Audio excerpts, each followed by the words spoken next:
Girl. So, well, I was going to say, a lot of people had a lot to say about your issue that you had with Megan. I know, that's so crazy. People are like, hey, when we going to ride down? What we need to do? Because let me we tell ride you, at dawn. we ride at dawn, right? There was one person saying, look, I appreciate y'all, okay? Because, look, I know who to call next time something go down, all right? Yeah, absolutely. So, we said we would swap stories, right? So, Right. Story time. Right. Well, this story for me is epic. And I tell about it in my book, but it's not the same as telling the story and being able to reenact it, right? Okay. Okay. So my background is in music. Mm-hmm. I used to be a recording artist. Yes. And just along my journey, I had the opportunity to be with MC Hammer. I think it was MC Hammer. It was Redhead Kingpin.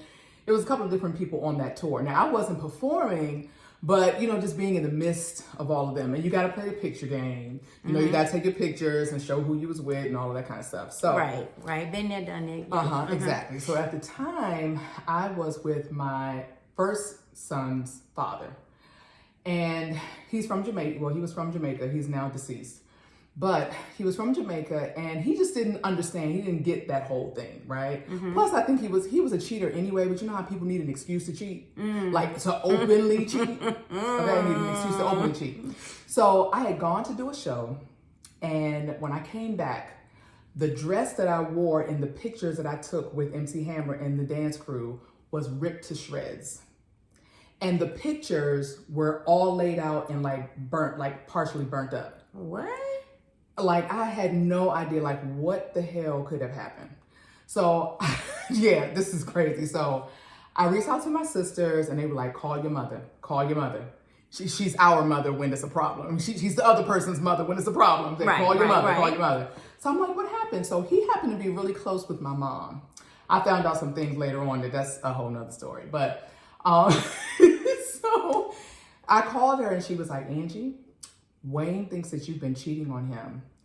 And so he found those pictures. And I'm like, how do you get cheating from a picture in, we're at a venue. I'm dressed up. You clearly can see this is And why did I bring the pictures home so you could see them if I was cheating on you? Hello. Thank you. That's a good point. Only women think like that. Inquiring minds want to know. Men don't think like that. So anyway, she also said that he heard me on the, back in the day you had the answering machines, not like today, but if you answered the phone, when the machine picked up, it recorded your conversation unless you stopped it. Right, exactly. So before we had moved in together, I was living with my dad. And so my brother used to always sneak on my private phone. You know how everybody had to have their own phone right. line. So she said that he heard me on the phone telling somebody that I love them and all of this stuff. And I was like, I knew I wasn't cheating. So I don't know what this was or what he heard.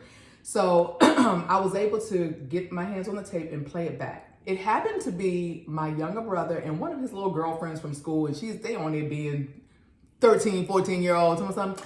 Why you be writing your name on my books because you love me? I'm like, at the time I was 19, 20. First of all, you said he was your husband? We weren't married at the time. But y'all were together. And I was 19. And he don't know your voice? Thank you. He don't know her voice? He don't know my voice, but how about my mother didn't know my voice? Mama, you could not have cleared this up for me, right? So he had all weekend to conjure up in his mind that I was away cheating or doing whatever.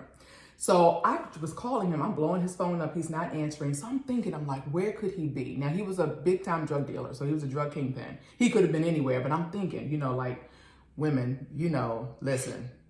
Our intuition. Baby, ain't nothing nice. So something told me to call the hotel that we used to go to all the time before we moved in together. So I called the hotel. Now, they can't give you information on somebody's room, but I just simply asked for them to ring his room. So they did. So they rang the room. He didn't answer. I just missed that. Girl, did he answer the phone? He didn't answer, but the fact that they rang the room meant he was there. Exactly. And he was dumb enough to put the room in his name. They don't think. They can't. Listen, cheating is not right, but women are better cheaters. What is than it? men. Dumbest criminals, dumbest cheaters? But go ahead. Yeah. So now at the time we had one working vehicle, I think. And let me think. Did I? No, I think we had another car at the house, but he took all the keys. He took the keys out the house. There was no money in the house, anything like that. So I didn't have money to catch a cab. I just didn't have nothing, right? But I had a bicycle. Girl, I had a bicycle. No, you was not rolling down the street on the bike. A bicycle. With the wind in your With hair. the wind in my hair, okay? So the thing is that, okay, so this was a Canon, very popular bike. Everybody used to ride or whatever. And this was like his thing, this was their favorite thing. So I'm like, now mind you, driving distance from our apartment to this hotel would have easily been about 20 minutes. Girl, you did not ride an hour on the bike. Don't play with me. I got on this bike, and if you can imagine, like you said, the wind blowing through my hair, I look like the Rich in the West ride this bike, girl. Alabama. You know, I'm mad. I'm ready. I'm riding this bike. I can't wait till I get there. What I'm going to do when I get there, when I see him, I'm like, girl. So imagine, I'm heated. That's why I know crimes of passion are real. Are real. Because in the moment, you are not thinking, it's whatever. It's up. Right, okay? right. So I get to the hotel, and I don't know what room he's in. So I'm knocking on every door. Not nigga knock. I'm nigga knocking. No, we not nigga knocking. I'm a nigga knocking. Okay? And it's not a hotel, it's a motel. So it's all outside. Oh, Lord. So and adjacent to it is an IHOP. So as I'm knocking on the doors, people are coming out because they know it's up. It's about to go down. Okay? So people coming out, they looking or whatever. I'm knocking. So I finally knock on the right door because he pulls the curtain and looks to see who's knocking on the door, and I see his face. So I'm like, open this door right now, open this door. He's like, Angie, call the man.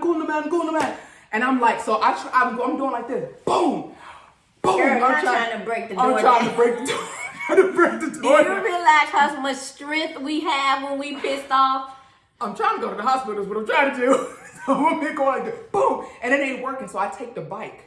No. I'm like, I know how much he loved this bike. I said, if you don't open this door, I'm going to throw this bike through this MFing window, whatever. And he said, Angie, call the man. So he opens the door. And who do I see? Paula. Please, not somebody that you know. Somebody that I know. Oh, the girl my God. that was supposedly like working for him, you know what I'm saying? Like, you know, bagging up his stuff for him, and she lived in the same complex and stuff. And I knew something was up, but they always say, no, it ain't like that.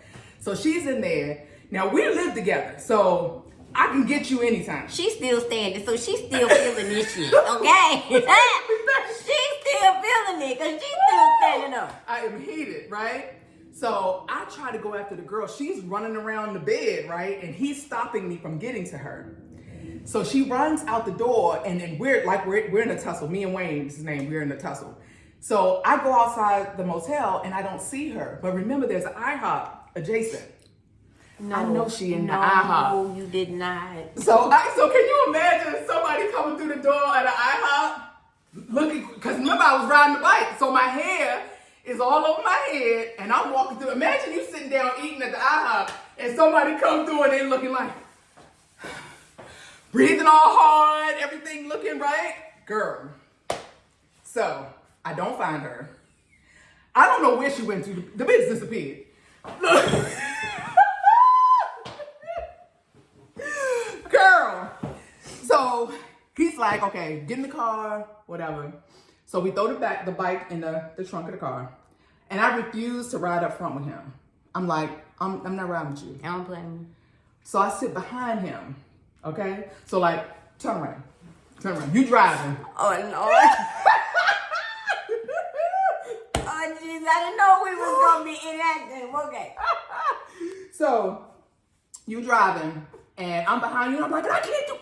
And I'm knocking him upside the head. I'm boom. Why? He's like, Andre, go to the man. I'm like, Go to the man.